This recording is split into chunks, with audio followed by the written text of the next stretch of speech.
Graça e paz, e que a graça e que a paz do Senhor Jesus sejam constantes em vossas vidas. Eu sou o pastor João Andrade e este é o programa A Palavra da Verdade.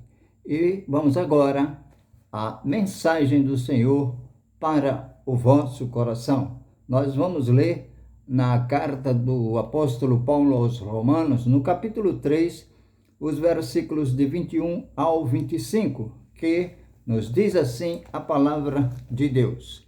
Mas agora, sem lei, se manifestou a justiça de Deus, testemunhada pela lei e pelos profetas. Justiça de Deus mediante a fé em Jesus Cristo, para todos e sobre todos os que creem, porque não há distinção, pois todos pecaram e carecem da glória de Deus, sendo justificados gratuitamente por sua graça, mediante a redenção que há em Cristo Jesus, a quem Deus propôs no seu sangue como propiciação mediante a fé, para manifestar a sua justiça por ter Deus, na sua tolerância, deixado impunes os pecados anteriores cometidos. O Senhor nosso Deus aplique a porção da sua santa palavra em nossos corações. A mensagem para este momento tem por título A Redenção. A necessidade absoluta de todo ser humano. A evangelização mundial exige que vejamos todas as pessoas como Deus as vê, como pecadoras, por natureza, por escolha, por prática. Porque o salário do pecado é a morte, mas o dom gratuito de Deus é a vida eterna. Atitudes negligentes e mentes cegas têm seduzido alguns em Cristo a fazer vista grossa ao grave estado dos perdidos. O salário do pecado é a morte. O universalismo ou a reconciliação definitiva são expressões que descrevem a crença errônea de alguns que, finalmente, até mesmo os eternamente perdidos, terão um privilégio de um adiamento do julgamento eterno. Mas o apóstolo Paulo disse: um morreu por todos, logo todos morreram. 2 Coríntios, no capítulo 5, versículo 14. Porque ele via os perdidos da mesma maneira que Deus os vê. Ele disse que o amor de Cristo o constrangia à evangelização mundial. As nações, todos os povos, precisam desesperadamente do evangelho e estão perdidas sem o mesmo, sem o evangelho. Uma análise clara da palavra de Deus nos ajudará a aprender e a manter a convicção de que a humanidade precisa do evangelho. Todos precisam saber de Jesus. As consequências são reais. Aos Romanos, no capítulo 6, versículo 23, nos diz: porque o salário do pecado é a morte, mas o dom gratuito de Deus é a vida eterna em Cristo Jesus, nosso Senhor. O apóstolo Paulo, ele aqui, usa a analogia humana de escravidão ao apelar para a santidade. Ao fazê-lo, ele relembra o contraste entre a antiga vida pecaminosa e a nova vida regenerada. Os escravos do pecado não reconhecem a obrigação da justiça, mas eles abandonam a si mesmos a um processo de deterioração moral que tem a morte como o fim. Conforme Romanos 6, 21. Naquele tempo, que resultados colhestes? somente as coisas de que agora vos envergonhais, porque o fim delas é triste, o fim dela é a morte. Os servos de Deus, por outro lado, eles devotam-se à santificação, uma estrada que leva à vida eterna. O versículo 23 resume as consequências dos dois tipos de escravidão. Os homens estão condenados. Em João 3,18, a palavra de Deus diz: quem nele crê não é julgado.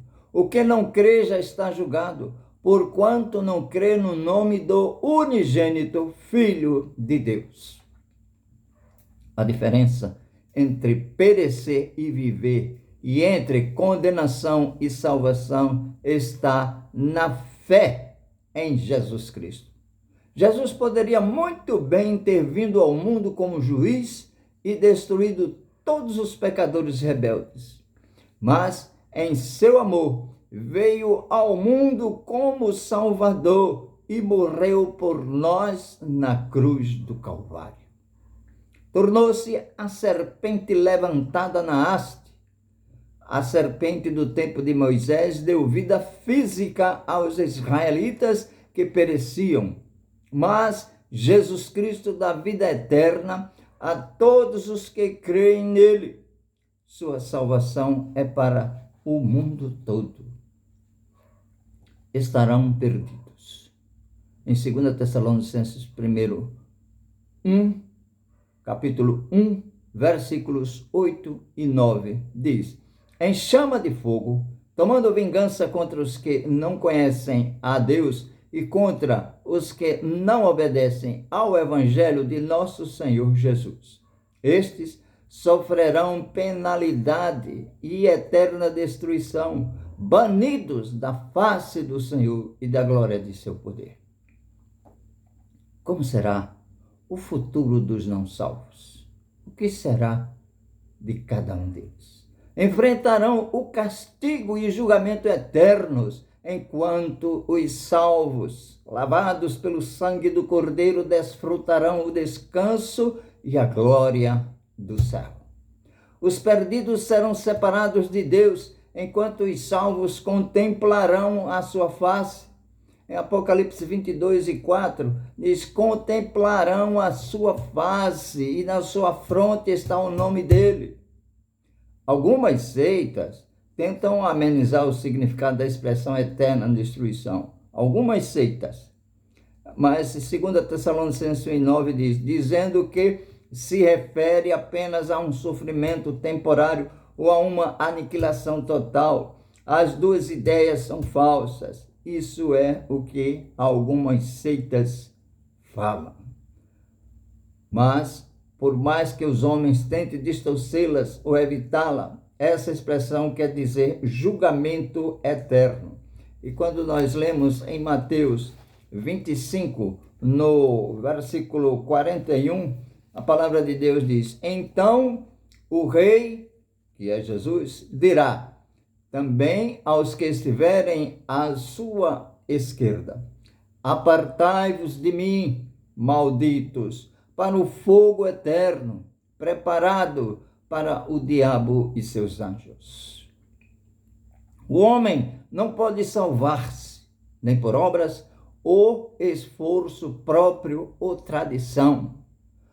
Todos devem aceitar a Jesus, seguir a Cristo. Aos Efésios, no capítulo 2, versículos 8 e 9, a palavra do Senhor nos diz: porque pela graça sois salvos, mediante a fé. Isto não vem de vós, é dom de Deus, não de obras, para que ninguém se glorie.